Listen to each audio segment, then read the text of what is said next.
Kembali ke tahun 1970 dan menjadi ibu tiri yang kejam. Bab 321. Di saat yang sama, keluarga Yusueli, yang masih menyimpan motif tersembunyi, datang lagi untuk memohon padanya. Namun, mereka tiba-tiba mendengar bahwa Yusueli telah bertunangan hari itu, dan pikiran keluarga itu langsung menjadi aktif. Mereka praktis berlarian menuju rumahnya. Shen Meng, Xie Jing, dan beberapa orang lainnya berada di dapur menyiapkan makan siang, sementara Bibi Juying, Paman Buai, dan Lu Jiaseng berada di dalam untuk menjamu tamu. Kakak ipar Lian Hua, pergilah dan bunuh ikan itu. Aku terlalu takut membunuh ikan, jadi bunuh saja ikannya selagi kau melakukannya. Baiklah, baiklah, masak apapun yang kamu suka di sini. Jangan pelit minyak dan garam. Bahkan jika kamu mengosongkan toples minyak Shirley hari ini, dia tidak akan merasa bersalah. Hahaha, ya, mungkin kita harus bahagia. Shen Meng menyendok sepotong lemak babi ke dalam panci dengan sendok besar, memanaskannya, menaburkannya dengan daun bawang, kacang tanah, dan jahe, menumisnya beberapa kali, lalu memasukkan potongan daging perut babi, diikuti irisan kentang yang sudah direndam dan cabai. Aromanya langsung membuat orang-orang meneteskan air liur. Ya ampun, masakan kakak iparku, Meng, benar-benar enak. Aku belum pernah makan yang lebih enak dari masakannya. Siapa yang tidak? Aku dengar dari Shirley beberapa hari yang lalu kalau adik iparku mengambil cuti untuk datang dan membantu. Kau tidak tahu betapa senangnya aku. Aku sangat menginginkan makanannya. Dulu, rasanya biasa saja. Kalau dia memasak sesuatu yang lezat di rumah, dia akan meminta Ming Yang mengirimkannya ke rumah kami. Sekarang, setiap kali dia pergi ke kota kabupaten, dia membeli makanan dari restoran milik pemerintah saat pulang malam. Dia jadi lebih jarang memasak. Tidak ada jalan lain, kami sedang sibuk dengan proyek pabrik batu bata. Semua orang bilang kalau pabrik batu bata ini sudah dibangun, akan jadi pabrik batu bata terbesar di seluruh Kabupaten Ning. Bayangkan berapa banyak pekerja yang dibutuhkan. Cek-cek, aku bahkan tidak mau memikirkannya. Shen Meng sedang menumis sayuran, terdiam ketika kedua orang itu memujinya di hadapannya. Ia berkata bahwa lembu tua Paman Buai bertingkah aneh ketika ia datang hari ini, dan ternyata kedua orang inilah yang sedang menyanjungnya. Setelah menumis kentang parut, saya juga menumis terong parut. Tepat saat dia hendak memasak daging babi rebus, dia mendengar suara jeritan dan ratapan di gerbang halaman, dan tangan Shen Meng yang memegang sendok bergetar. Hari ini adalah hari besar Yusueli. Jika bajingan itu mencoba membuat masalah, dia pasti tidak akan membiarkannya lolos begitu saja. Selama Yusueli bisa menikah dengan damai dan lancar, dia akan menjadi contoh yang baik, dan di masa depan, akan ada wanita lain seperti dia yang berani melangkah maju. Oh tidak, oh tidak. Aku baru saja pergi memeriksa, dan ternyata Lai Zi dan keluarganya sedang memukuli Dezi di pintu. Apa yang harus kita lakukan? Ketika Wang Lianhua berlari, dia sedang membawa seekor ayam yang sedang mengepakkan sayapnya. Tutup pintunya rapat-rapat. Abaikan mereka. Hari ini hari besar bagi Shirley. Tak seorang pun boleh membuat masalah. Baiklah, saya sudah membersihkan ikannya, sekarang saya akan menyiapkan ayamnya. Shen Meng mengangguk padanya, dan Si Feng membuat api di tungku menyala terang, yang membuat Xie Jinghao memotong dan mencuci sayuran lebih cepat. Saya menambahkan air ke panci dan membilasnya sebentar. Saya menumis beberapa butir telur dengan daun bawang. 6 butir telur dengan 1 daun bawang ditumis dengan api besar selama beberapa detik dan selesai. Daging babi rebusnya dimasak sedikit lebih lama. Rasanya asin dan manis. Begitu aromanya tercium, semua orang, entah yang sedang mengobrol di ruang utama atau yang sedang ribut di halaman, perut mereka keroncongan. Sulaizi yang baru saja memukul Dezi dengan ranting pohon poplar, menelan ludah beberapa kali. Yusueli, dasar jalan tak tahu malu. Kau sudah menelantarkan suami dan anak-anakmu, kau wanita yang sudah ditunggangi 1000 pria, dan kau masih mau menikah lagi. Kau pikir putramu sudah mati. Kukatakan saja, kalau kau mau menyingkirkan kami dan hidup bahagia, itu tidak boleh. Kalau kau tidak membuka pintu, aku akan menghajar putramu sampai mati. Yusueli, Jalang, buka pintunya. Wah bu, wah sakit sekali wah. Tepat saat penderita kusta itu menjatuhkan cabang pohon poplar lagi, orang tua meraih cabang pohon itu. Berhenti pukul dia. Berhenti pukul cucuku. Nak, tidak ada yang lihat. Pukul dia sedikit saja, pura-pura memukulnya sedikit, tidak apa-apa. Dezi kan anakmu sendiri, dia yang akan menjagamu di masa tuamu dan mengantarmu saat kau meninggal. Kok bisa-bisanya kau sekejam itu? Keluar dari sini. Bagaimana kau bisa merasa kasihan padanya kalau kau tidak memukulnya? Hanya ketika kau melihat lukanya kau bisa tahu bahwa putranya sedang tidak sehat, dan barulah kau bisa benar-benar merasa kasihan padanya. Ayah Su tak kuasa menghentikannya, jadi ia hanya bisa memeluk Dezi erat-erat. Kini cucunya sudah sangat bijaksana, selalu memikirkan pasangan tua itu setiap kali ada makanan enak. Mereka tak bisa lagi bergantung pada putra mereka, jadi mereka hanya bisa bergantung pada cucu mereka yang masih kecil. Ibu Daya, menantu perempuanku yang baik, mohon ampuni dia dan keluarlah untuk melihat putramu. Ayahnya memukulinya sampai mati. Kau seorang ibu, bagaimana bisa kau begitu kejam dan mengabaikan ini? Ini semua salahku sebelumnya, ini semua salah ayahmu dan aku. Kami akan menerima apapun yang kau inginkan, keluarlah dan lihatlah putramu yang malang itu. Keluarga beranggotakan 4 orang itu membuat banyak keributan, tetapi tidak ada suara sama sekali di halaman. Tak lama kemudian, keluarga Yu tiba. Mereka memandangi para penagih utang yang mengemis uang dan mengerutkan bibir dengan jijik. Mereka menganggap diri mereka berbeda dari keluarga Su, lagi pula, mereka adalah keluarga dari pihak ibu, dan mereka lebih dekat dengan mereka apapun yang terjadi. Apa yang kau lakukan? Apa kau tidak malu? Sekarang kau tahu kau salah, tapi sudah terlambat. Kau tidak memperlakukan putriku dengan baik sehari saja, dan sekarang setelah kau melihat dia baik-baik saja, kau malah berpikir untuk datang memohon rekonsiliasi. Tidak tahu malu. Jangan lupa kau sudah bercerai, kalian bukan pasangan lagi. Daisy tidak mencintai putriku sebelumnya, jadi apa yang kau lakukan di sini sekarang? Mencoba mendapatkan balasan. Begitu Tuan Yu selesai berbicara, Nyonya Yu juga datang. Keluar dari sini, keluar dari sini. Hari ini hari besar putriku. Jangan bikin masalah di sini, atau aku akan melaporkanmu ke komune karena melecehkan perempuan lajang dan melakukan tindakan tidak senonoh. Sulaizi melemparkan ranting poplar di tangannya dan menatap anggota keluarga Yu sambil mencibir. Sialan, siapa yang gak tahu malu? Waktu perempuan itu nikah sama aku, apa katamu? Kamu bilang dia aib keluarga Yumu, yang bakal ganggu masa depan politik anak-anakmu yang lain, terus kamu langsung tanda tanganin surat cerai sama dia. Hahaha, buat apa aku baik sama orang yang gak punya keluarga buat ngedukung aku? Apa bedanya kamu sama keluargaku? Dari cara kamu memutar bola mata, kamu malah ngerendahin aku. Jangan sok baik. Anggota keluarga Yu dipermalukan dan wajah mereka dipertontonkan. Ibu Yu berkata dengan bibir gemetar, kami adalah orang tua kandungnya, dan semua yang datang adalah saudara-saudari kandungnya sendiri. Darah lebih kental daripada air, bagaimana mungkin dia tidak mengenali kami? Keluar dari sini dan jangan menghalangi. Suaranya begitu keras hingga Yu Sueli, yang berusaha sekuat tenaga untuk tetap tenang di ruang utama, tidak dapat menahan gemetar seluruh tubuhnya, wajahnya pucat karena malu dan marah. Kenapa kita tidak bisa melepaskannya? Kenapa kita harus terus menyeretnya ke dalam masalah ini? Kenapa kita tidak tahan melihatnya menjalani beberapa hari yang baik? Melihat dia bernapas agak cepat, Qian Cheng Wang cepat memberinya segelas air. Jangan khawatir, Shirley. Ibu dan aku tahu ini tidak ada hubungannya denganmu. Jangan takut, kami di sini untukmu. Bibi Qian tiba-tiba berdiri dan meraih lengan Yu Sueli. Ayo, biar kulihat bagaimana orang-orang tak tahu malu ini akan menindasmu. Calon suami dan ibu mertuamu ada di sini. Mereka sama sekali tidak akan membiarkanmu, Daya, dan Xiao Ya menderita sedikitpun. Bab 322. Pertengkaran di luar halaman semakin keras, dan sepertinya perkelahian akan segera terjadi. Penduduk desa yang datang untuk menyaksikan keributan itu segera keluar untuk menghentikan mereka.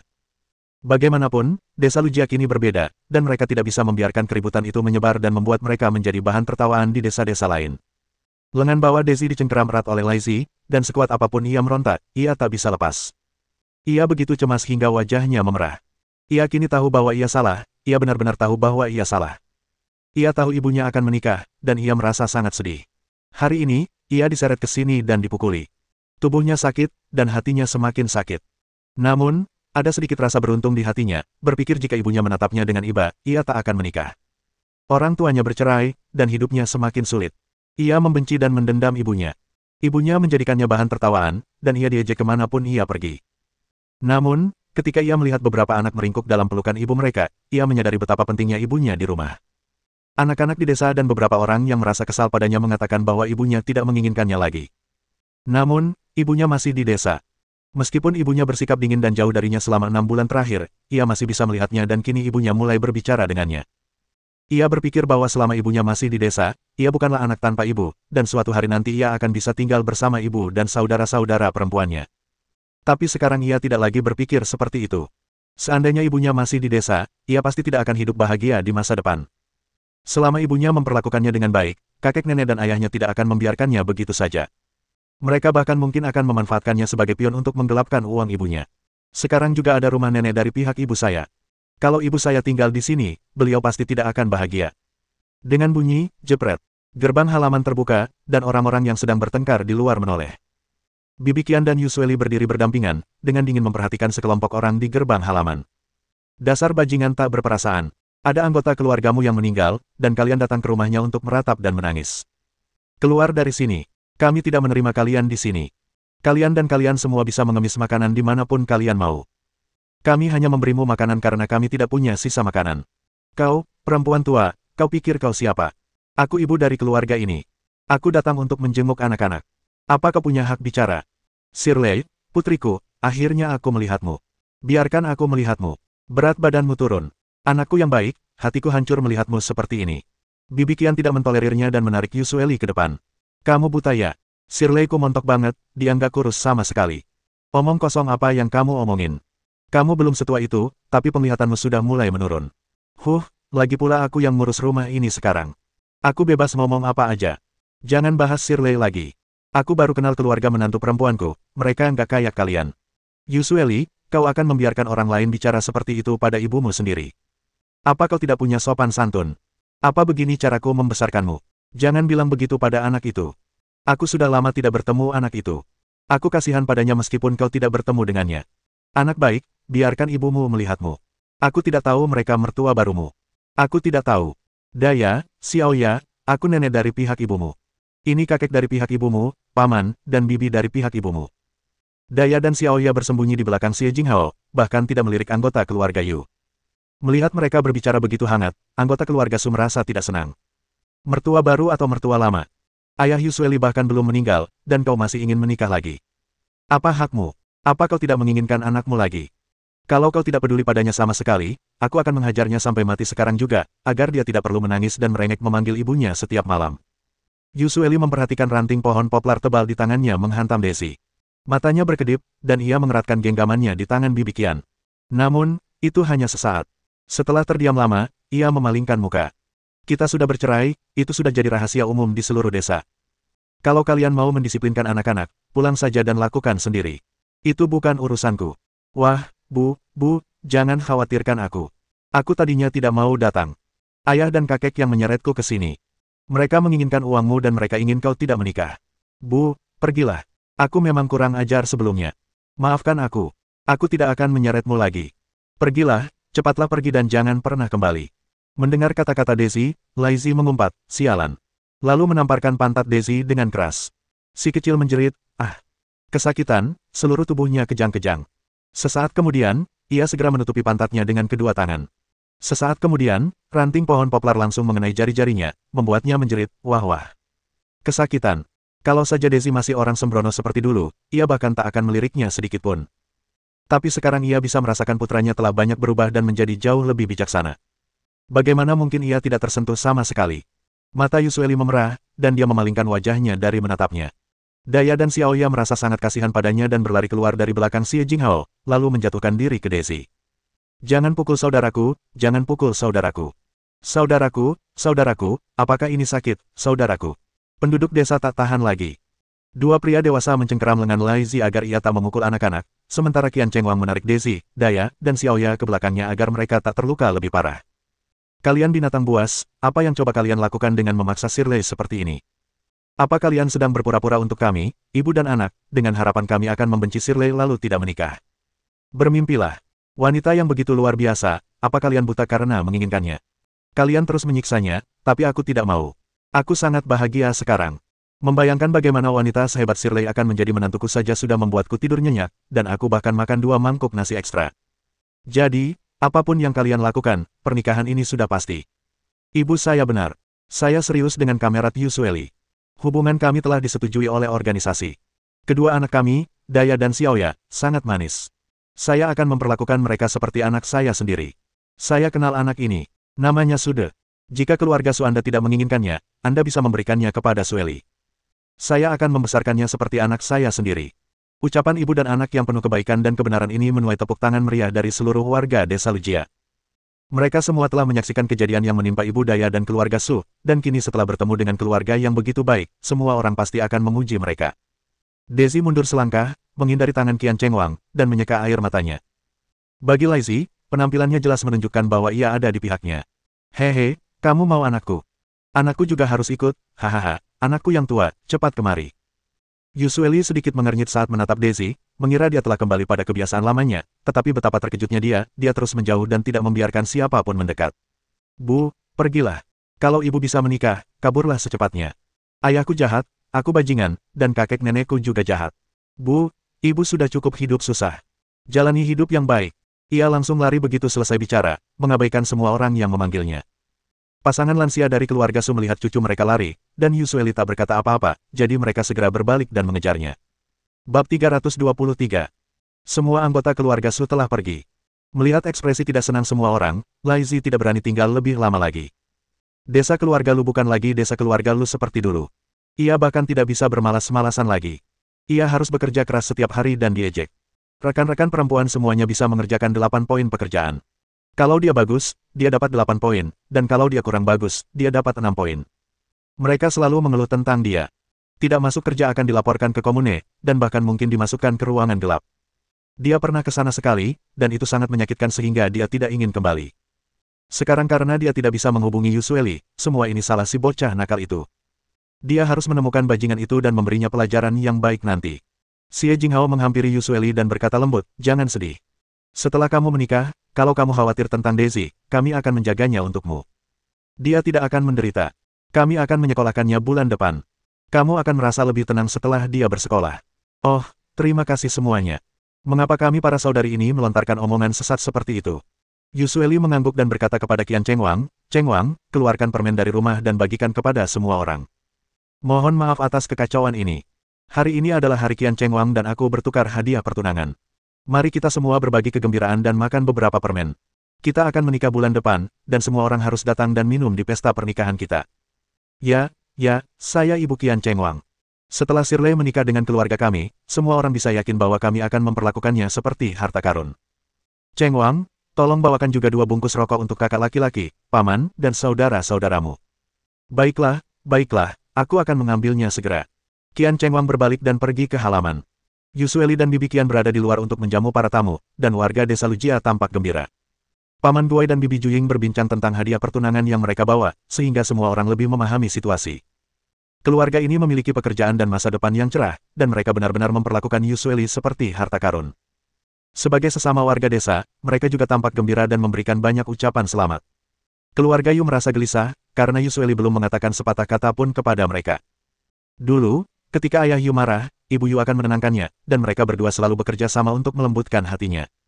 Namun kali ini, tampaknya hal itu tak lagi efektif di hadapan Yusueli. Kakak ipar tertua Yu merasa agak tidak senang melihat mertuanya hanya berdiri di sana. Shirley, orang tuamu sudah beberapa kali datang menjengukmu. Bertahun-tahun telah berlalu, masa lalu biarlah berlalu. Kakak laki-lakimu yang tertua, kakak laki-lakimu yang kedua, kakak laki-lakimu yang ketiga, kakak perempuanmu yang tertua, dan adik perempuanmu yang termuda, semuanya tahu bahwa mereka salah. Mereka adalah saudara-saudarimu sendiri, semuanya keluarga. Darah lebih kental daripada air, kau tak bisa menyangkal mereka.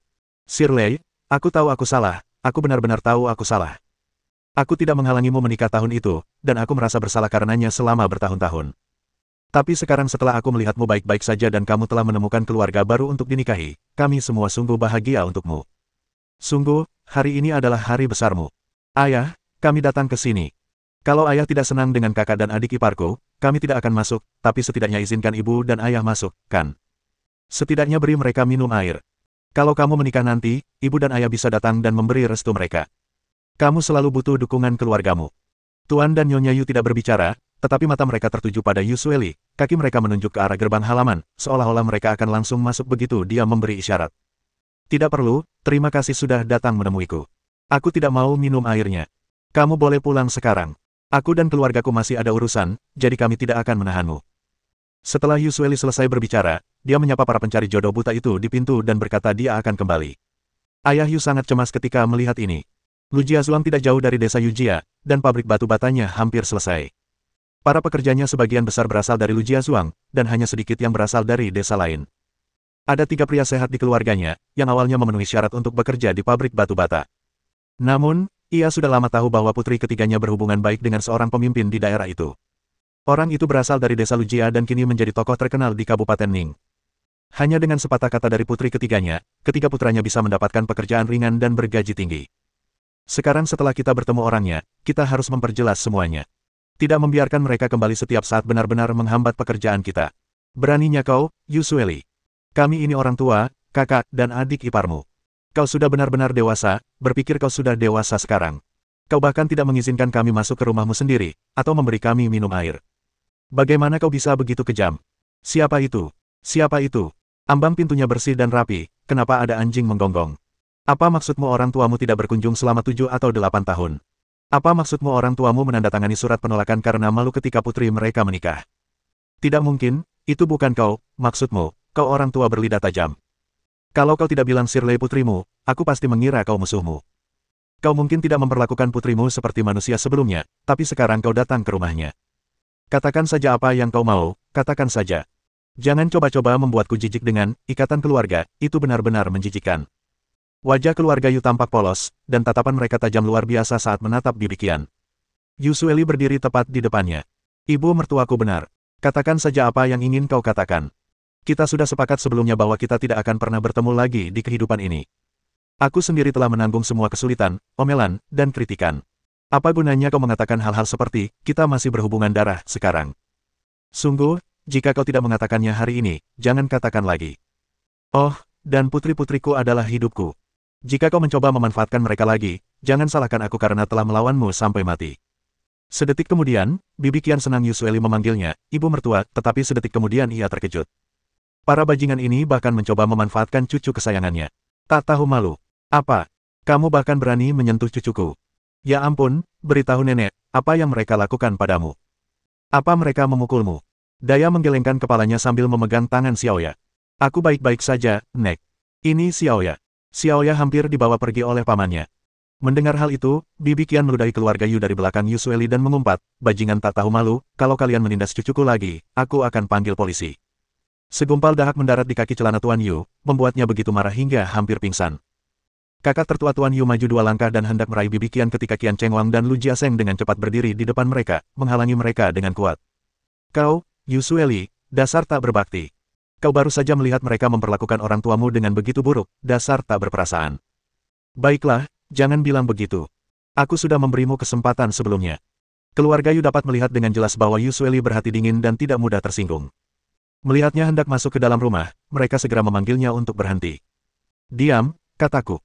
Tempat pembakaran batu bata di Lujiazuang akan segera dibuka. Adikmu dan kedua adikmu sudah bekerja di sana. Mereka akan bisa mendapatkan upah mulai sekarang. Tapi membakar batu bata dan mengangkut tanah liat terlalu berat dan melelahkan. Kau harus bicara dengan Sekretaris Jenderal Komite Revolusi Kabupaten dan memintanya untuk mencarikan pekerjaan mudah dan bergaji tinggi untuk adikmu. Idealnya, pekerjaan itu adalah pekerjaan di mana dia minum teh dan mengawasi pekerjaan. Pekerjaan seperti itu tidak membutuhkan banyak tenaga fisik, dan itulah yang kita inginkan. Yusueli, kelompok sisanya. Omong kosong berbelit-belit macam apa yang sedang Anda ucapkan. Bab 324. Yusueli melirik mereka, lalu membantu Bibi Qian dan kedua anaknya berjalan pulang. Orang tua, kakak laki-laki, dan kakak ipar Yu geram dengan perilakunya dan menghampirinya untuk berdebat. Orang tuamu, aku, dan kakak iparmu sudah meminta maaf padamu. Apa lagi yang kau inginkan? Dulu, jika kami tidak memutuskan hubungan denganmu, bukan hanya kami tidak akan bisa berdiri tegak di brigade, tapi keponakan-keponakanmu juga akan digosipkan di belakang mereka. Mereka masih sangat muda. Bagaimana mungkin kau tega melakukan itu? Selama bertahun-tahun, orang tuamu datang menjengukmu, tapi itu semua karena kau tidak berguna. Kau menjadi penderita kusta di rumah Sulaizi. Jika kau terlibat dengan itu, bagaimana mungkin keluarga Yu kita bisa baik-baik saja? Sekarang kau akhirnya berhasil. Kami, saudara-saudara, tidak perlu bekerja lagi dan bisa mendapatkan upah. Tidak bisakah kau melupakan semua itu dan menatap masa depan? Lepaskan. Kenapa aku harus melepaskanmu? Kau bukan orang yang dipukuli dan dimarahi, juga bukan orang yang ditinggalkan dan diabaikan. Kenapa kau tak bersuara saat aku menderita? Sekarang setelah aku hidup bahagia, kau tiba-tiba muncul. Siapa kau? Kita sudah menandatangani perjanjian pesangon. Kenapa kau berhak ikut campur dalam hidupku? Apa sebenarnya yang kau inginkan? Yusueli tiba-tiba meledak.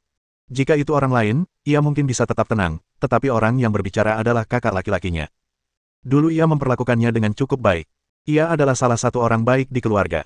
Sebelum menikah dengan Sulaizi, ia pernah meminta bantuannya. Berpikir bahwa membantunya mendapatkan surat pengantar atau mengajaknya mengemis akan jauh lebih baik daripada menikah, saya pikir itu akan jauh lebih baik.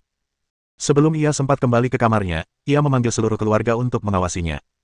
Ia tak akan pernah lupa bagaimana ia menangis dan memohon ketika dikurung sendirian di kamarnya pada malam sebelum pernikahannya, dan betapa acuhnya mereka. Qian Chengwang merasa sedih melihat Yusueli begitu sedih.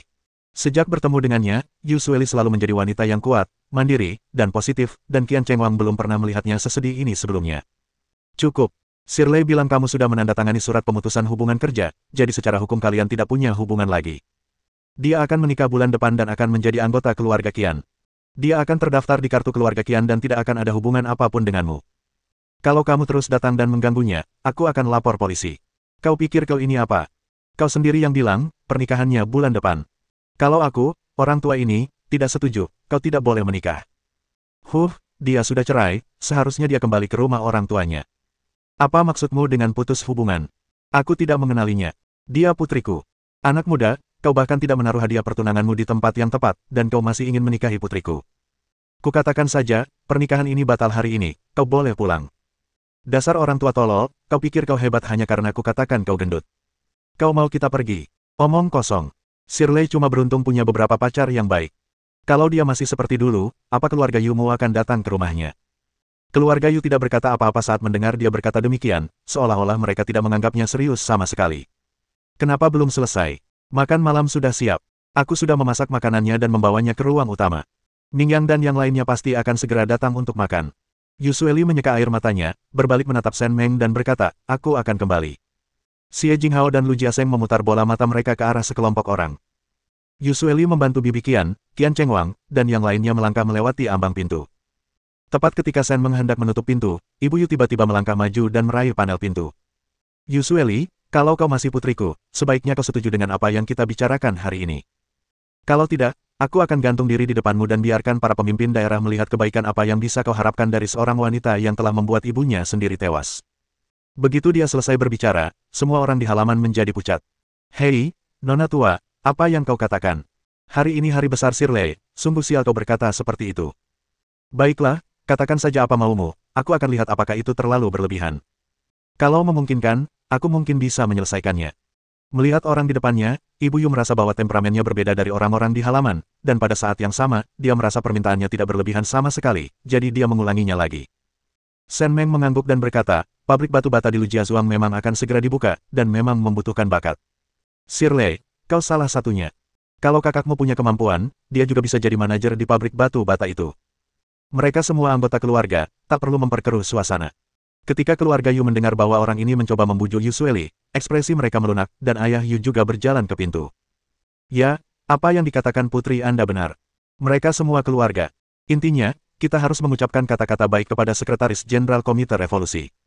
Mereka semua saudara dan teman. Kalau ada yang bisa membantu, mereka pasti akan membantu. Ya, lalu siapa nama saudara-saudara Shirley yang Anda sebutkan, Tuan? Ceritakan padaku. Yu Guang, Yu Nian, dan Yu Xin, ketiga bersaudara itu, semuanya pekerja keras di keluarga kami. Mereka bekerja penuh waktu setiap hari. Putriku, kau kenal Sekretaris Jenderal Komite Revolusi, kan? Hehehe, bukan berarti anak-anak kita tidak mau bekerja keras, hanya saja orang-orang menginginkan hal-hal yang lebih baik. Jika kau bisa melangkah maju, mengapa tidak berusaha? Shen Meng terkekeh dan berkata, ya, Anda benar. Tapi mohon maaf atas kelancangan saya, Tuan. Apa latar belakang pendidikan putra-putra Anda? Bisakah mereka membaca dan menulis? Bisakah mereka bekerja di bidang akuntansi? Bisakah mereka menyimpan catatan dan menulis laporan? Jika mereka bisa, saya bisa langsung menyetujui pengangkatan mereka sebagai manajer di desa keluarga Lu. Mendengar kata-kata Shen Meng, keluarga Yu tersipu malu.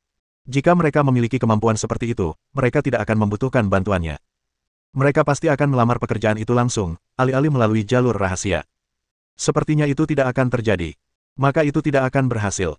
Pabrik batu bata di Lujiazhuang adalah proyek utama yang saat ini menjadi fokus semua pemimpin di Kabupaten Ning. Tidak seorang pun diizinkan menggunakan jalur belakang atau koneksi. Jika ada yang ketahuan melakukannya, mereka akan dikritik di depan umum di seluruh komune dan tidak akan diizinkan bekerja atau mendapatkan poin kerja selama sebulan. Apakah Anda mengerti? Itu semua cuma omong kosong. Di balik pintu tertutup, mereka bisa berbuat apa saja. Selama pemimpinnya mau, semuanya bisa dilakukan. Semuanya tergantung apakah si brengsek ini mau atau tidak. Semua orang memandang Shen Meng. Siapa sangka, orang penting di Kabupaten Ning saat ini, pemimpin ekonomi teratas, akan membantu sahabatnya memasak di dapur untuk merayakan pertunangannya. Kebanyakan orang tidak dapat membayangkannya, apalagi anggota keluarga Yu. Namun, penduduk desa Lujia sudah terbiasa dengan hal itu. Beberapa pria dan wanita tua yang berjalan lambat tiba-tiba menoleh dan menatap mereka seolah-olah mereka idiot. Aku tak bisa berbuat apa-apa. Kau tak bisa berargumen dengan iblis-iblis yang selalu mencari kematian ini. Aku sudah berkali-kali menyuruh mereka pergi, tapi mereka tetap tak mau pergi. Maaf, kita sudah lama mengobrol tanpa memperkenalkan diri dengan baik. Nama saya Shen Meng, sahabat Shirley, dan saat ini saya Sekretaris Jenderal Komite Revolusi Kabupaten Ning. Hari ini adalah hari pertunangannya, dan saya mengambil cuti sehari untuk datang memasak untuknya dan menambah keceriaannya. Saya tidak pernah menyangka akan menyaksikan pemandangan sedramatis ini. Saya sudah hafal semuanya. Yu Guang, Yu Nian, Yu Xin, kalian baru saja mulai bekerja di pabrik batu bata, kan?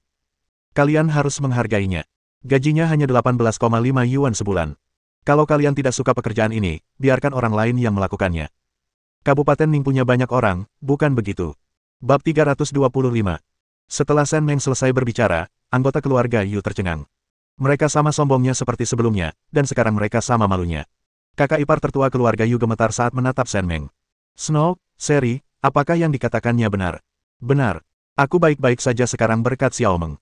Dia selalu ingin kami para wanita bisa hidup sejahtera, apapun keadaannya. Dia bekerja keras. Sekarang setelah aku bertunangan, dia datang untuk memasak untukku. Dia, Jing Hao, Lian Hua, Si Feng, pamanku, dan Bibi Juying sekarang adalah keluargaku yang sebenarnya. Kalau kalian masih ingin tetap bekerja, lebih baik kalian pergi sekarang.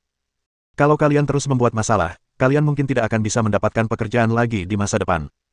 Keluarga Yu menatap Shen Meng lagi, dan melihat senyum ambigunya, mereka semua ketakutan, terutama ayah Yu, yang hampir mati ketakutan. Ia memikirkan apa yang baru saja dikatakannya kepada Shen Meng dan merasa sangat takut. Ketika Shen Meng menatapnya dari sudut matanya, dia langsung berlari, tidak peduli sama sekali terhadap orang tua dan istrinya. Ia melarikan diri, diikuti istrinya dari belakang. Setelah gerbang ditutup rapat, Tuan dan Nyonya Yu terhuyung-huyung pulang. Nyonya Yu masih agak enggan menyerah, jadi ia bertanya-tanya dan ternyata apa yang baru saja mereka katakan itu benar. Pasangan lansia itu begitu ketakutan hingga mereka bergegas berdiri dan tak berani memprovokasi mereka lagi.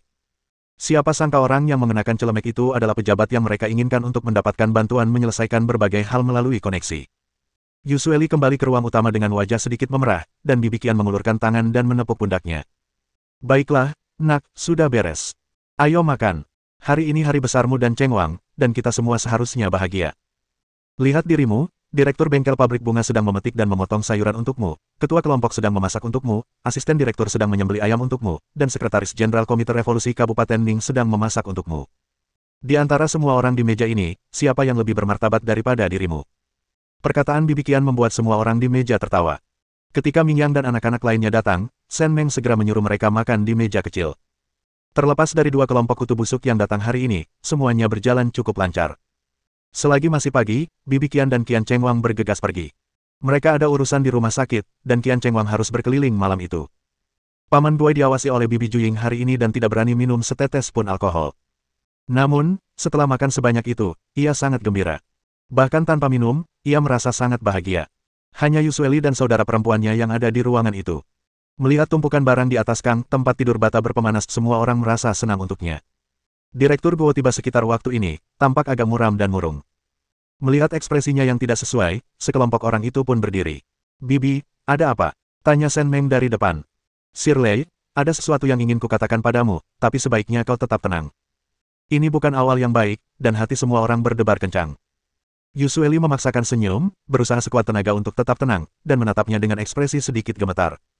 Silakan, silakan bicara. Hei, ini Daisy. Anak itu dipukuli ayahnya tadi siang. Dia memukulnya cukup keras. Aku tidak tahu apa yang terjadi, tapi dia tidak bisa berpikir jernih dan melompat ke sungai. Apa? Direktur Guo melihatnya terhuyung-huyung dan hampir pingsan, jadi ia segera menariknya dan berkata, jangan khawatir, dia sudah diselamatkan. Dia hanya lemah dan memiliki banyak luka. Saya sudah mengirimnya ke rumah sakit daerah. Chang Hong memeriksanya terlebih dahulu. Kaki anak itu patah. Chang Hong bilang meskipun sudah sembuh, dia mungkin masih pincang. Yusueli tidak bisa bernapas dan pingsan. Hari ini telah membawaku pada kegembiraan sekaligus kesedihan yang amat besar, dan aku hampir tak sanggup menanggungnya. Beberapa perempuan bergegas membantu wanita itu naik ke kang tempat tidur bata berpemanas. Kedua anak itu, Daya dan Xiaoya, melihat ibu mereka dalam kondisi seperti itu dan mendengar bahwa Daisy pincang, mulai menangis. Daya sudah sedikit lebih baik.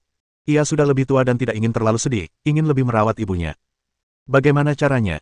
Dulu Daisy nakal, malas, serakah, dan tidak masuk akal, tapi sekarang dia benar-benar menjadi jauh lebih bijaksana. Benar. Sekarang dia tahu caranya belajar dengan giat, dan dia tahu bahwa anak yang memiliki ibu adalah harta karun. Sekarang dia bahkan membantu pekerjaan rumah. Waktu kecil, kakek neneknya sering bilang anak perempuan itu buang-buang uang dan memarahi ibunya.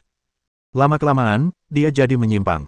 Sekarang dia tahu bahwa ibunya baik dan dia tahu untuk berpihak padanya. Shirley tidak meremehkan putra Daisy. Katanya, kalau Daisy berprestasi di sekolah, itu bagus. Kalau tidak, dia akan tetap mengurus rumah untuknya. Kalau Daisy sukses dan bisa menghidupi diri sendiri, dia bersedia memberinya mas kawin untuk membantunya menikah. Dia berharap Daisy akan hidup bahagia. Bajingan sialan, dasar celaka. Bagaimana mungkin bajingan seperti itu datang dari desa keluarga lu kita? Para perempuan ini telah menjadi pemimpin selama beberapa bulan, dan mereka biasanya belajar banyak di pabrik. Mereka berusaha sebaik mungkin untuk bersikap sopan dan hormat saat berbicara dan bertindak, serta berusaha untuk tidak menggunakan bahasa kasar. Saya sangat marah hari ini. Turunkan mereka. Aku sudah bicara dengan kepala desa dan yang lainnya. Mulai sekarang, Lai Zi akan dikirim ke pabrik batu bata. Komune kita sudah sepakat untuk mengirim semua pemalas dari setiap desa ke pabrik batu bata dan menyuruh mereka bekerja keras. Kalau mereka tidak bekerja, mereka tidak akan dapat makanan. Kita akan beri mereka pelajaran. Benar sekali, memang seharusnya begitu. Shen Meng mengangguk. Ia telah menciptakan pekerjaan khusus untuk para pekerja pabrik batu bata, dengan seorang supervisor yang berdedikasi, agar para pekerja ini dapat mengubah kemalasan mereka. Jika mereka tidak bisa berubah, maka mereka akan dibiarkan berjuang sendiri. Kenyataannya, ini hanyalah tambahan kecil untuk pencapaian politiknya. Ia tidak bisa hanya menarik mereka yang cakap dan ambisius. Ia juga harus membantu mereka yang malas, bermalas-malasan, atau ingin mengambil lebih dari jatah mereka. Ia harus menunjukkannya, tetapi jika mereka tetap tidak mampu mengimbangi, maka itu bukan urusannya. Ketika Yusueli bangun, tidak ada seorang pun yang pergi. Dia masih harus membuat keputusan tentang masalah Desi. Dia menyesap air, melihat sekeliling, dan berkata, anak itu ada di pihakku hari ini, jadi aku akan menjaganya kali ini. Janjiku tetap sama. Dia laki-laki, dan keluarga Su tidak mengizinkanku membawanya pergi, begitu pula aku. Maaf merepotkan kalian semua hari ini. Kalian semua harus kembali dan beristirahat. Aku akan membawa Daya dan Xiaoya ke rumah sakit daerah nanti untuk menjenguknya. Oke, beritahu kami saja kalau kamu butuh bantuan. Jangan malu-malu. Ya, kenapa tidak kau titipkan Daya dan Xiaoya bersamaku untuk saat ini, biar aku yang mengurus mereka. Kau bola-bali di antara mereka, terlalu melelahkan. Tidak apa-apa. Aku akan berkemas dan menitipkan Daya dan Xiaoya pada Bibi Qian. Dia akan mengurus mereka. Melihatnya berkata demikian, yang lain berhenti membujuknya. Mereka semua adalah keluarga dan teman. Jika ia butuh bantuan, ia tinggal meminta saja. Shen Meng mengantar anak itu ke gerbang rumah sakit, menoleh ke arahnya, dan berkata, ingatlah untuk meminta surat keterangan dokter kepada perawat, lalu laporkan kasus ini ke kantor polisi. Kamu mungkin membutuhkannya nanti. Bab 326. Yusueli mengerti maksud Shen Meng, mengangguk padanya, lalu mulai mengemasi pakaian dan sepatu kedua anaknya dan dirinya sendiri. Rumah sakit memiliki ruang istirahat sementara, tempat ia bisa merawat Desi dan mengurusnya. Ia melihat barang-barang di rumah dan menyadari ada beberapa barang yang tidak bisa disimpan terlalu banyak. Daya, bawa daging dan kaki babi ini ke bibi dan pamanmu. Aku akan mengemas beberapa barang lagi, lalu kita akan pergi menemui kakakmu. Baiklah, Bu, Daya ragu sejenak, lalu berkata, Bu, bolehkah kami membawa adik laki-laki saya ke kota kabupaten? Paman Qian orang yang baik. Dia hanya bilang di pintu bahwa dia akan menjaga adik laki-laki saya. Jangan bilang begitu, Daya. Paman Qian dan nenek Qianmu orang baik. Mereka memperlakukanmu dengan sepenuh hati, dan aku sangat berterima kasih. Adikmu adalah cucu dari keluarga Su. Betapapun kejamnya ayahmu memperlakukannya, dia tetaplah keturunan mereka. Jika aku benar-benar mengambil adikmu, hidupmu tidak akan baik. Paman Qian dan nenek Qianmu juga akan terlibat. Jangan khawatir, kepala desa, sekretaris partai, dan nenek Guomu akan membantu mengurus adikmu. Tidak apa-apa. Mengapa? Daya menggigit bibirnya, matanya agak merah, lalu keluar dengan tas kain di punggungnya. Sejujurnya, dulu ia membenci Desi karena menindasnya, tetapi waktu telah berlalu, dan adik laki-lakinya tahu ia salah. Lagi pula, ia masih muda dan hanya dipengaruhi oleh kakek neneknya. Sekarang ia sudah bijaksana.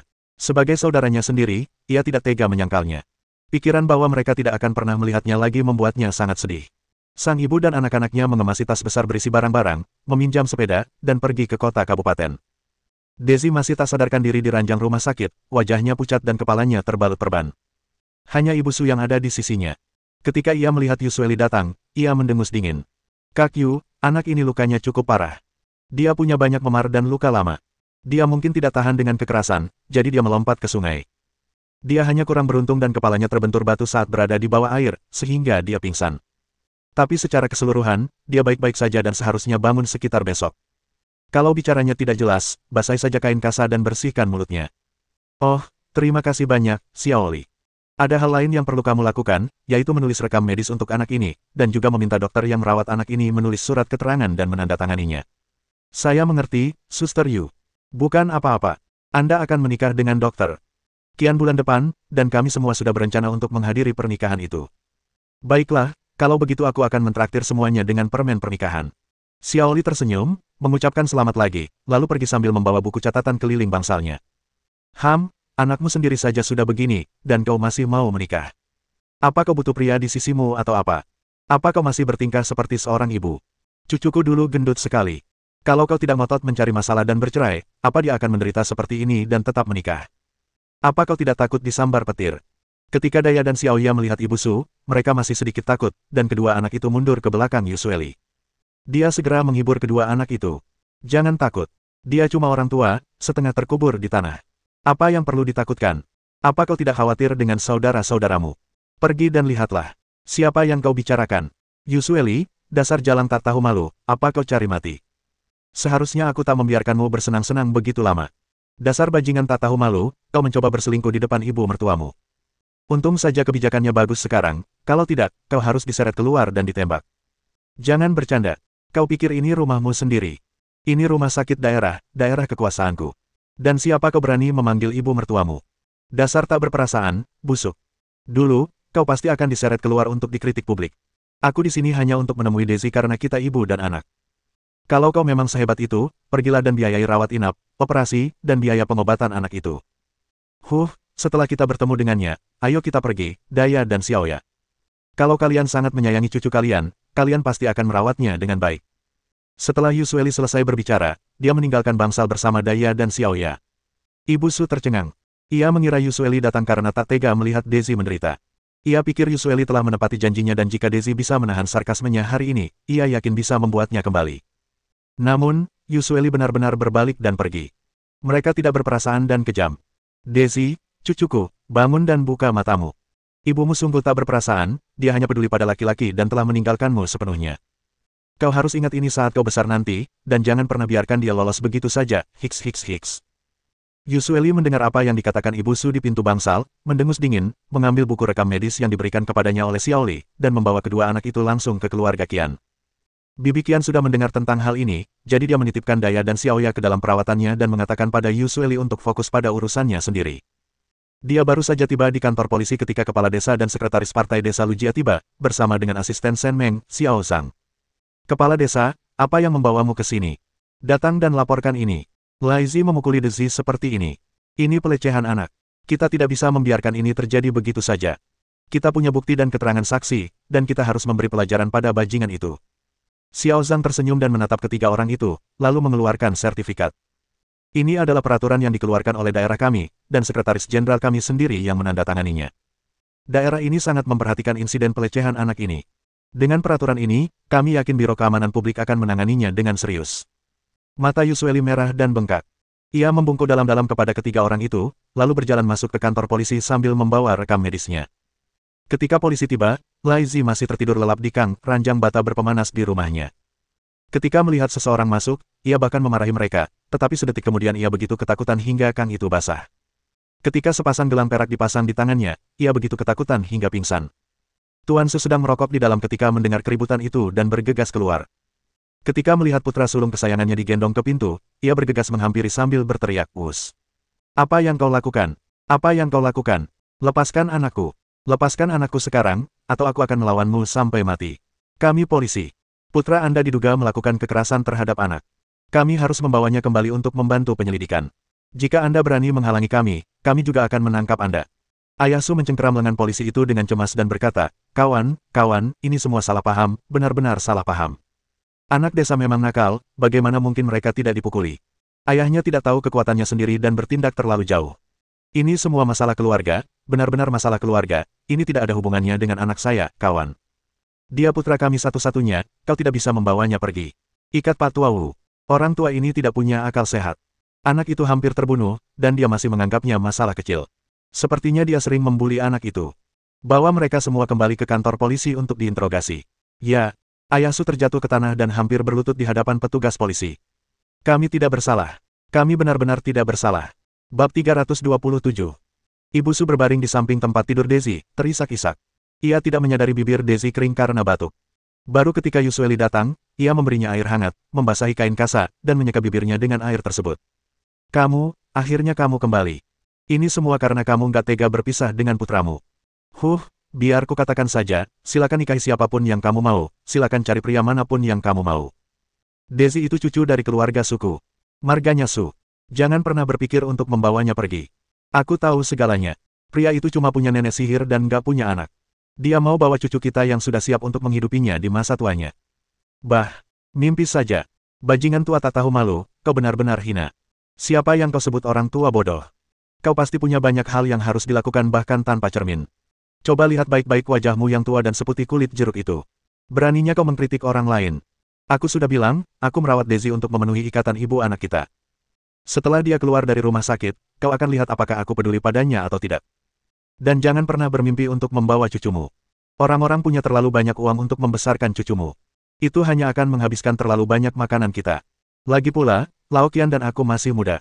Kita bisa dengan mudah membesarkan 17 atau 18 anak jika kita menjaga kesehatan. Kau bisa merawat cucumu. Kami akan mempersembahkan dupa pertama kepadamu di Festival Qingming dan Hanxi. Melihat Daisy baik-baik saja, Yusueli duduk untuk merajut dan mengabaikan Ibu Su. Setelah seharian penuh keributan, Ibu Su belum minum setetes air atau makan sesuap pun, dan dia kelaparan. Pada saat ini, Qian Chengwang mendorong pintu dan masuk sambil membawa kotak makan siang dan termos. Shirley, kamu lapar. Ibu membuatkanmu seledri tumis kesukaanmu dengan daging babi suwir, irisan kentang, roti kukus yang terbuat dari campuran tepung dan air, dan semangkuk bubur millet. Makanlah selagi panas. Setelah kotak makan siang dan wadah berinsulasi dibuka, aroma harum tercium. Yusueli meletakkan sweter rajutan setengah jadi di ranjang rumah sakit Daisy, lalu mengambil kotak makan siangnya. Kenapa kamu memberiku begitu banyak daging? Kamu dan bibimu tidak akan memakannya. Aku memasak banyak. Aku juga membuat telur rebus untuk Daya dan Xiaoya. Kedua anakku menyukainya. Besok, ibu akan membuatkanmu telur orak-arik dengan daun bawang dan kaki babi rebus. Kemampuan memasak ibu memang luar biasa. Nanti, beritahu saja ibu apa yang ingin kamu makan. Oh, bibiku paling mencintaiku. Kedua pria itu mengobrol dan tertawa, menikmati makanan hangat mereka, tanpa menunjukkan niat untuk memberikannya kepada Ibu Su. Hal ini membuat ibunya marah, dan wajahnya memerah dan memutih secara bergantian. Tak lama kemudian, perutnya mulai keroncongan karena makanan lezat itu. Bajingan tak berperasaan itu tidak menghormati orang tua maupun muda. Dia menggoda dan bercanda di depanku, seorang wanita tua. Dia tidak tahu malu dan tidak peduli dibicarakan di belakangnya. Enak, kan, makanan ini? Aku sengaja menambahkan lemak babi. Kamu harus mengurus anak, jadi perutmu pasti kembung. Aku sudah minta izin ke kantin. Beberapa hari ke depan, kamu urus anak di siang hari dan pulang untuk istirahat malam. Aku sudah menemukan pengasuh berpengalaman yang sangat bisa diandalkan. Jangan khawatir, jangan terlalu memaksakan diri. Enggak usah. Setelah kita nikah, nanti biayanya di mana-mana. Aku cuma bilang aku mau punya beberapa anak buat kamu. Jangan tatap aku kayak gitu. Kata orang kita cuma main-main. Ngapain malu? Kita belum setua itu. Qian Chengwang sangat gembira mendengar apa yang dikatakan Yusueli. Ibunya pernah menyinggung masalah ini sebelumnya, tetapi ia merasa mereka berdua sibuk dan memiliki dua anak, Daya dan Xiaoya, di rumah. Ia merasa sudah baik mereka bisa menerima mereka sekarang, dan ia mungkin tidak bisa menerima kehadiran anggota baru dalam keluarga secepat ini. Ia tidak menyangka Yusueli akan membicarakan masalah ini secara terbuka. Baiklah, Shirley, aku akan melakukan apapun yang kau katakan. Kau akan mengurus rumah tangga.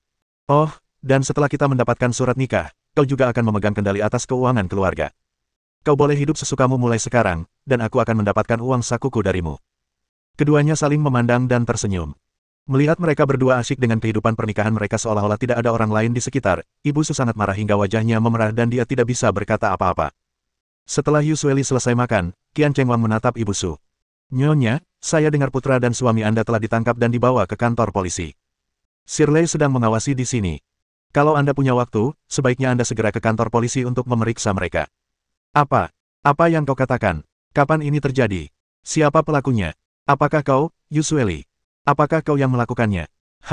Aku tidak punya waktu untuk ikut campur urusan keluargamu. Pergilah.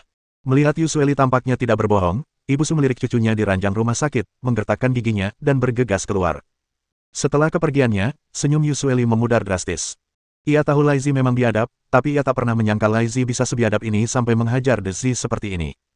Keluarga Su dulu sangat menyayangi anak ini, memberinya makanan dan minuman terbaik, dan ia tidak pernah mengalami kesulitan apapun. Hampir semua anak di desa Lujia makan lebih baik daripada dia. Saya tidak pernah membayangkan semuanya akan berakhir seperti ini. Melihat anak itu di ranjang rumah sakit, Yusueli merasa sangat sedih. Jangan khawatir, anak itu akan baik-baik saja. Dia hanya perlu menjaga dirinya sendiri dengan baik. Aduh, apa jadinya anak ini? Sungguh mengkhawatirkan. Shirley, kau tahu aku sama sekali tidak keberatan punya anak lagi. Kau bilang tadi anak itu belum dewasa, tapi sekarang dia sudah berubah. Yusueli menggelengkan kepalanya, memutuskan untuk mengabaikannya. Tidak, aku tidak bisa membawa anak ini. Kalau aku bawa, keluargaku akan kerepotan terus. Kita lihat saja nanti, kita tunggu sampai dia agak besar. Qian Chengwang sepenuhnya menghormatinya dalam hal ini. Hari berikutnya, Shen Meng membawa Mingyang dan anak-anak lain untuk mengunjungi Daisy. Jika memang ada hubungan yang nyata di antara mereka, kemungkinan besar itu hanya karena masa-masa mereka bertengkar. Saat ini, Mingyang dan anak-anak lain benar-benar kesal dengan Daisy. Aku datang ke sini hanya untuk Daya dan Xiaoya. Mereka menangis sejadi-jadinya saat pergi. Mereka teman sekelas dan sahabat. Setelah sekolah dimulai, mereka akan belajar di kota, dan akan sulit untuk bertemu mereka lagi. Ketika Daisy terbangun, ia masih sedikit linglung. Ia melihat sekeliling dan melihat Yusueli berdiri di samping tempat tidurnya. Ia pikir ia hanya berhalusinasi. Ibu, apakah itu ibu? Saat dia tertidur, Yusueli bisa menjaganya sesuka hatinya, tetapi saat dia bangun, perasaannya tiba-tiba menjadi rumit. Kamu sudah bangun. Bagaimana mungkin kamu, nak, melompat ke sungai? Aku beban. Ayahku memukuliku terlalu keras. Aku tidak ingin dipukuli lagi, dan aku tidak ingin menjadi beban. Dia mengendus, dan suaranya semakin pelan hingga hampir tak terdengar. Yusueli merasa tercekat mendengar ucapannya. Saat itu, Shen Meng, yang sedang mencuci buah, kembali bersama anak-anak. Mereka menyapa Daisy ketika melihat Daisy sudah bangun. Mingyang dan yang lainnya menghampiri untuk melihat, lalu kembali bermain sendiri. Melihat dirinya sakit dan dikelilingi banyak orang, Daisy merasa sedikit malu. Adik kecil, kamu baik-baik saja. Jaga dirimu baik-baik. Ibumu dan aku akan menjagamu dengan baik. Kakak, aku baik-baik saja, aku sehat walafiat, aku hebat. Yusueli menatapnya dalam diam untuk waktu yang lama. Ia tidak tahu harus berkata apa, dan pikirannya bimbang. Bab 328. Keesokan harinya, kondisi Daisy jauh lebih baik. Ia duduk di ranjang rumah sakit, dan Daya memberinya air sedikit demi sedikit. Xiaoya membaca komik di sebelahnya. Ketiga saudara kandung itu rukun, sebuah pemandangan yang selalu ingin dilihat Yusueli sejak kecil. Ketika dia datang membawa 3 kotak makan siang dan termos, ketiga anaknya menatapnya. Ibu ada di sini. Bu, makanan enak apa yang ibu bawa? Aku bisa mencium aromanya. Apakah kamu punya sup? Seperti orang rakus kecil, ada sup ayam empuk buatan nenek Kian untukmu, juga kaki babi rebus, babi goreng, dan 10 bapau kukus yang terbuat dari 2 jenis adonan. Cepat makan selagi panas. Yusueli menyiapkan meja kecil di atas ranjang rumah sakit, lalu membuka 2 kotak makan siang yang penuh dengan makanan. Ia memberikan roti kukus kepada ketiga anaknya masing-masing, lalu mengambil sumpit dan pergi ke kamar mandi untuk membersihkan diri. Kak, lihat, ini buatan nenek Kian. Dia jago masak. Enak banget, ya. Baunya enak sekali. Sudah lama aku tidak makan daging. Adik kecil, makanlah lagi nanti. Nenek Kian membuat babi goreng tanpa cabai dan dengan bok choy. Kamu boleh makan itu. Kepalamu masih cedera, jadi kamu harus jaga diri baik-baik. Daisy menyipitkan mata dan tersenyum, memegang roti kukus di tangannya. Melihat 2 kotak makan siang yang penuh makanan, ia merasa sangat hangat. Yusueli segera kembali. Ia memberi setiap anak sepasang sumpit, lalu mulai makan.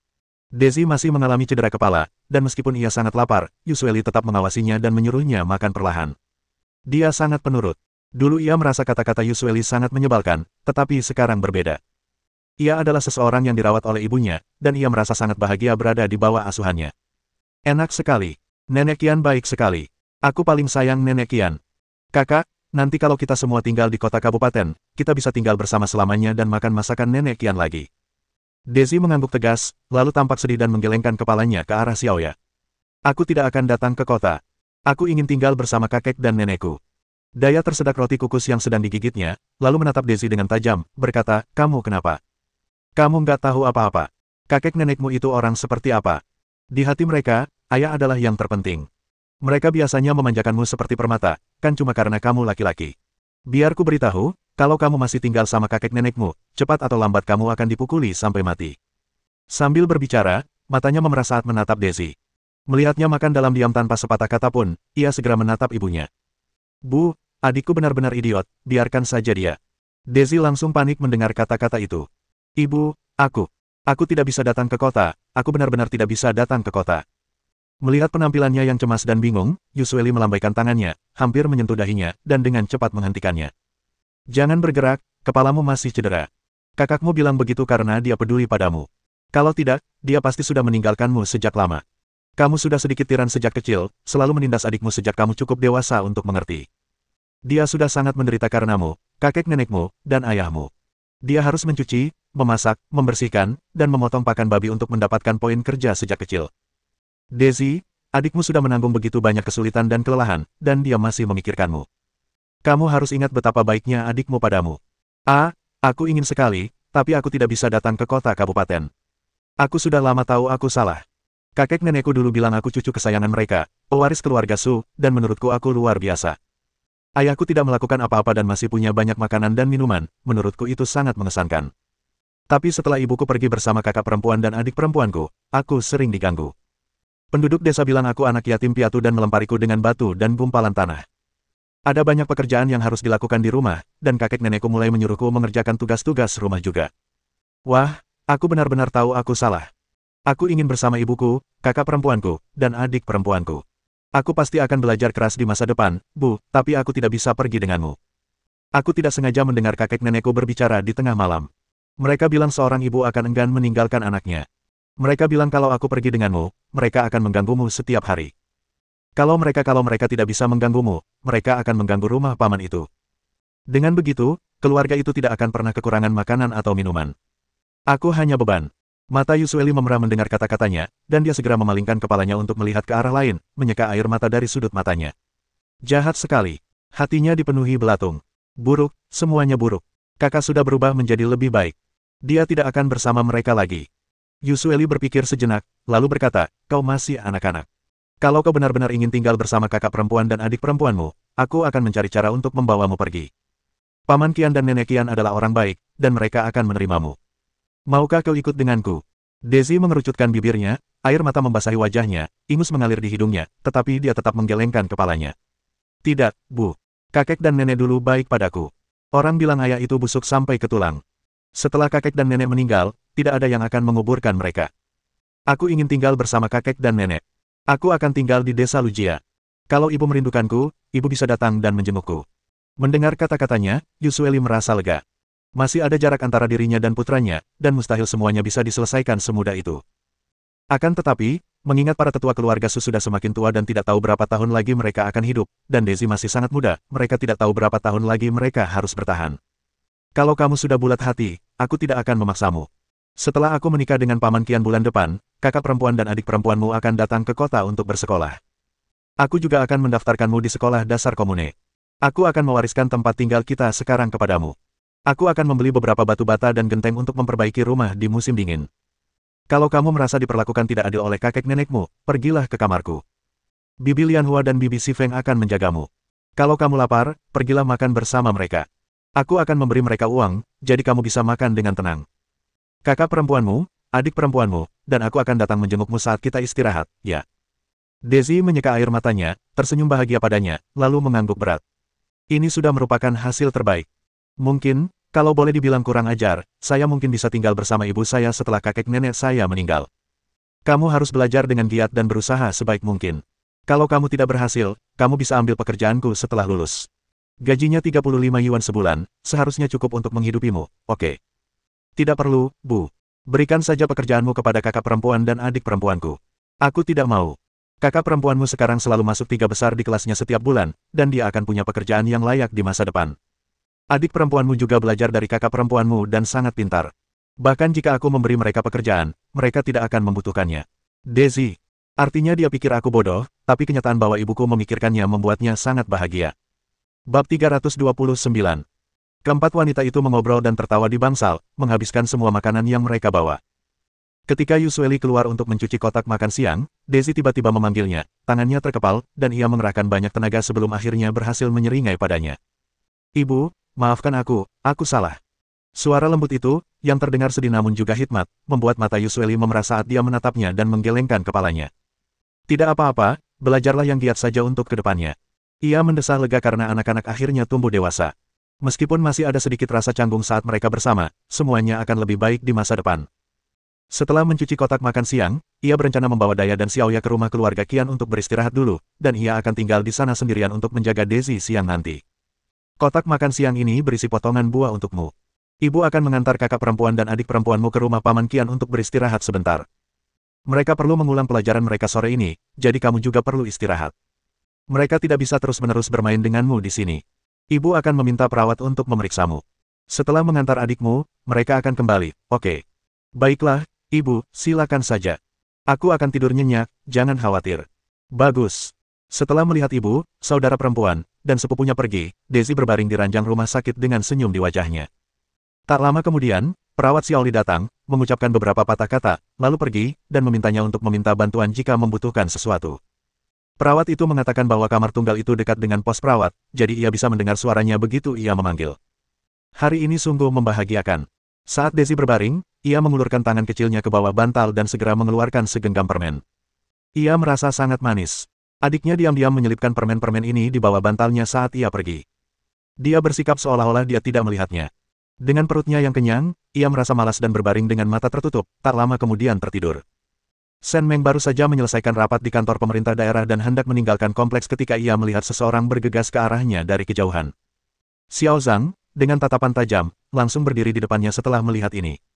Apa yang sedang kamu lakukan? Apa yang ingin kamu lakukan? Aku, kawan, aku bukan orang jahat. Aku di sini untuk menemui Shen Meng. Aku perlu bicara dengannya tentang sesuatu.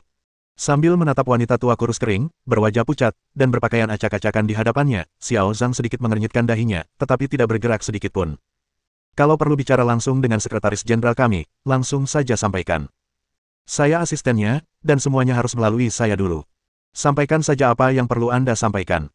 Shen Meng terus menonton dari kejauhan. Ibu Su sangat marah atas kesombongan Shen Meng, tetapi ia juga takut Shen Meng akan melakukan sesuatu yang akan membuat Shen Meng membalas dendam terhadap putra dan suaminya. Ia menggertakkan gigi dan menatap Xiao Zhang. Sudah kubilang, aku dari desa Lujia. Bahkan jika suami Shen Meng datang, dia harus memanggilku, Bibi. Beraninya kau menghentikanku. Apa kau tidak punya sopan santun? Kau hanya asisten, bukan pejabat. Penjaga, kemari. Ada orang di sini. Jangan teriak, aku bukan orang jahat, sungguh, aku benar-benar dari desa Lujia. Shen Meng, kenapa kalian diam saja? Kalian berbuat salah, apa kalian takut menghadapiku? Aku sudah tanya polisi, dan mereka bilang ada yang melaporkan kalian. Siapa lagi yang akan melaporkan kalian kalau bukan kamu? Percayalah, kalian membantu perempuan jalang itu menyiksa keluargaku, aku tidak akan membiarkan kalian lolos begitu saja. Aku akan sebarkan berita ini dan biarkan semua orang melihat sifat asli kalian. Xiao Zhang, laporkan ini ke polisi. Ya, Sekretaris Jenderal. Setelah Shen Meng selesai berbicara, ia berbalik dan berjalan menuju kantornya. Ada sebuah kantin di kompleks pemerintahan daerah, jadi ia bisa makan di sana tanpa harus membuang waktu berdebat dengan lelaki tua itu. Melihat Shen Meng berjalan menuju kantor, Xiao Zhang melambaikan tangan dan memanggil petugas keamanan. Bawa wanita tua ini ke kantor polisi dan beritahu mereka bahwa Sekretaris Jenderal Shen telah diancam dan masalah ini harus ditangani dengan serius. Ibu Su berpikir, meskipun mereka tidak peduli pada biksu itu, setidaknya mereka harus menghormati Sang Buddha. Lagi pula, mereka tinggal di desa yang sama, jadi mereka seharusnya tidak bersikap tidak hormat. Namun, para penjaga sama sekali tidak menghiraukannya. Melihat para penjaga akan datang, ia segera melarikan diri. Dari kemarin sampai hari ini, sehari semalam, dia belum minum setetes air pun atau makan sesuap pun. Setelah akhirnya berlari cukup jauh, ia memberanikan diri menyentuh sakunya. Untungnya, ia masih punya $1. Ia segera berlari ke toko dan membeli 2 stik goreng tepung dan semangkuk sup pedas. Ia hanya punya uang dan tidak punya kupon, jadi barang-barang ini hanya seharga 70 sen. Ia hanya punya 3 sen tersisa, dan hatinya terasa sangat sakit. Setelah memikirkannya, ia memutuskan untuk tetap pergi ke rumah sakit. Xiao Zhang berdiri di pintu masuk kantor pemerintah daerah dan memperhatikan Ibu Su pergi sebelum membiarkan para penjaga kembali ke pos mereka. Ia kini menjadi orang yang paling dicari di seluruh Kabupaten Ning. Sebelumnya, ketika ia masih menjadi kader komune, ia dianggap kurang terhormat. Saat ini, para mak comblang praktis sudah mendatangi rumah saya. Gaji dan jabatannya meroket, semua berkat Sekretaris Jenderal Shen. Lebih lanjut, Sekretaris Jenderal Shen mengatakan bahwa setelah ia lengser, ia akan merekomendasikannya kepada Direktur Tang, menjadikannya pemimpin masa depan. Mungkin ia bahkan bisa menggantikan Direktur Tang dan kemudian memulai karir politiknya dengan baik. Mereka yang berada dalam posisi berwenang harus melaksanakan tugasnya. Dia secara alami memprioritaskan segalanya. Baiklah, silakan. Saya akan menyiapkan makan siang untuk Sekretaris Shen. Dia belum cukup istirahat selama beberapa hari terakhir karena insiden di pabrik batu bata Lujia Zhuang. Ekspresi penjaga berubah saat mendengar ini. Asisten Zhang, tanya Bibi Liang di kafetaria apakah masih ada telur. Minta Bibi Liang membuatkan Sekretaris Shen daging cincang dan telur untuk membantunya pulih. Hei, seluruh Kabupaten Ning mengandalkan Sekretaris Shen. Jangan khawatir, aku akan segera pergi. Shen Meng menghabiskan semangkuk besar mie campur dan minum sebotol jus prem di sana sebelum pergi. Kemudian ia berbaring dengan nyaman di tempat tidur kantor dan tertidur. Ketika asisten Zhang mengetuk pintu, ia butuh waktu lama untuk membukanya. Melihat penampilan Sekretaris Jenderal Shen yang tampak lelah, ia merasa sangat bersalah. Sekretaris Jenderal, sesibuk apapun Anda harus menjaga kesehatan. Ini makan siang spesial yang disiapkan untuk Anda oleh kantin. Cepat makan, lalu tidur nyenyak. Saya akan pergi ke pabrik batu bata sore ini. Hei, Xiao Zhang, jangan khawatir soal lelah. Bukankah ini semua demi melayani masyarakat? Tapi kamu orang yang cakap. Silakan pergi sore ini. Aku akan istirahat dan memeriksa semua fasilitas secara menyeluruh. Kita juga harus tegas terhadap para pekerja. Berikut tindakan pencegahan dan area yang perlu diperiksa. Aku sudah menyiapkan rencana. Perhatikan baik-baik dan pastikan untuk memperhatikan saat kamu bekerja. Aku punya harapan besar padamu. Xiao Zhang menatap dokumen itu berulang kali, lalu dengan gembira memegangnya di tangannya. Sekretaris Jenderal, Anda telah bekerja sangat keras, mencatat segala sesuatunya dengan sangat rinci. Yakinlah, saya akan memenuhi harapan Anda, bekerja keras, dan melakukan pekerjaan saya dengan baik. Saya pasti tidak akan mengecewakan Anda. Oke, aku lega mendengarnya. Teruskan kerja bagusmu. Xiao Zhang mengambil dokumen tersebut, mengendarai sepedanya, dan pergi tanpa makan siang. Shen Meng menggelengkan kepalanya dan meletakkan kotak makan siang di atas meja. Anak muda memang mudah ditipu, seperti mahasiswa yang naif. Ia menguap, berbalik, lalu tidur di tempat tidur kecil. Bab 330. Ketika Ibu Su kembali ke bangsal rumah sakit, Yusueli sedang menyuapi Daisy dengan obatnya. Melihat ibu dan anak itu mengobrol dan tertawa, Yusueli marah besar. Ia menghampiri dan menjatuhkan gelas air di tangan Yusueli. Susu, memukul. Apa yang kau lakukan? Dia masih terluka. Kenapa kau memukulnya? Daisy tertegun oleh pukulan itu. Neneknya selalu melindunginya seperti harta berharga sejak ia masih kecil, memberinya semua makanan dan minuman terbaik. Ini pertama kalinya neneknya memukulnya. Yusueli menghampiri Daisy dan memeriksanya dengan saksama untuk waktu yang lama. Setelah memastikan lukanya baik-baik saja, ia dengan marah menoleh ke arah Ibu Su. Melihat tangannya, Ibu Su merasakan sedikit penyesalan, tetapi melihat putra dan ibunya berdiri bersama, kemarahan yang baru saja mereda langsung melonjak kembali. Kenapa aku memukulnya? Aku senang. Dia cucuku. Aku bebas memukul atau memarahinya sesukaku. Apa urusanmu? Kau bahkan bukan anggota keluarga Su lagi. Kenapa kau ingin ikut campur dalam urusan kami? Keluarlah. Kau tidak diterima di sini. Lebih cepat lebih baik. Kau ingin aku pergi? Tidak mungkin. Aku sudah membayar semua biaya rumah sakit dan pengobatan. Kaulah yang akan keluar. Aku jelas bukan anggota keluarga Su lagi. Kalau kau mau mengusirku, terserah, tapi kau harus membayarku.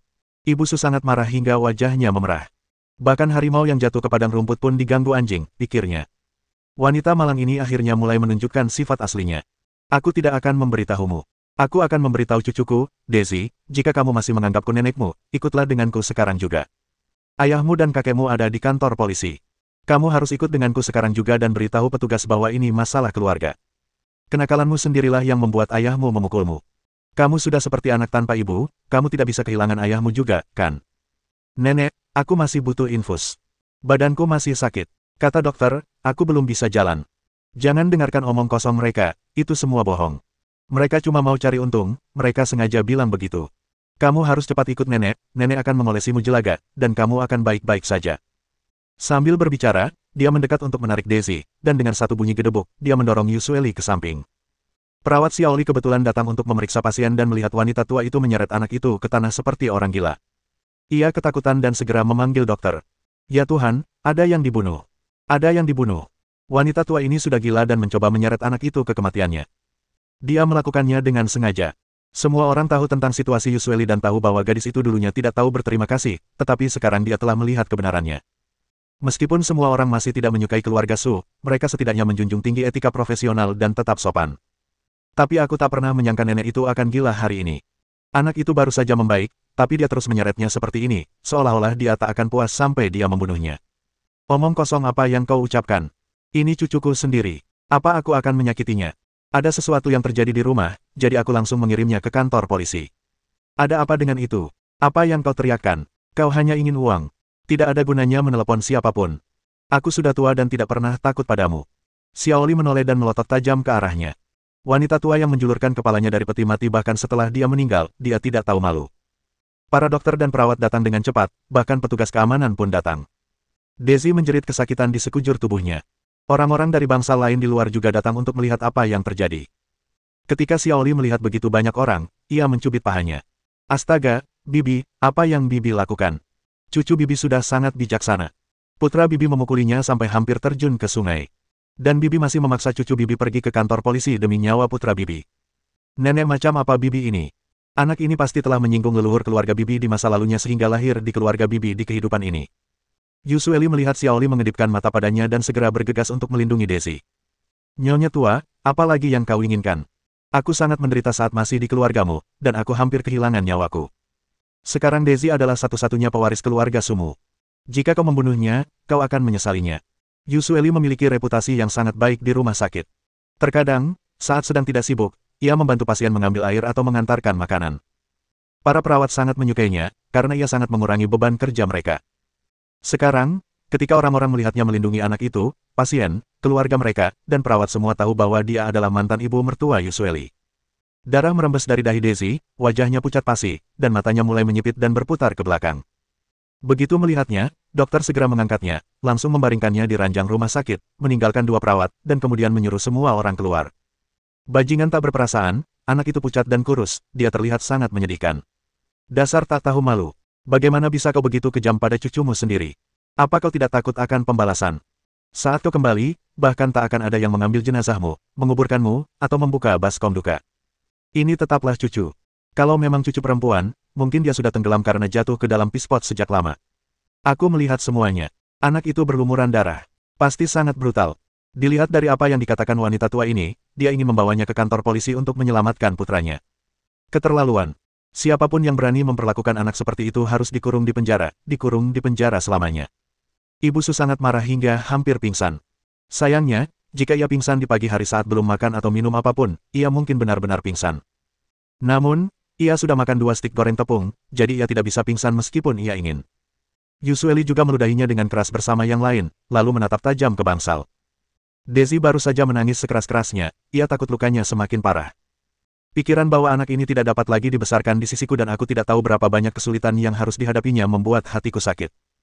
Ibu Su terjatuh ke tanah, menepuk-nepuk kakinya dan menangis terseduh-seduh, bergumam tentang kesulitan yang dialaminya dan tentang sikap tidak tahu berterima kasih Yusueli. Sayangnya, tidak ada yang mempercayainya. Yusueli pernah berkata sebelumnya bahwa rumah sakit ini adalah wilayahnya, dan popularitas serta reputasi baiknya melalui interaksi dengan orang lain bukanlah kebohongan. Setelah bergumam sendiri beberapa saat, Ibu Su menyadari tidak ada yang mendengarkannya. Ketika mendengar pintu bangsal terbuka dengan bunyi, klik, ia segera berdiri lagi.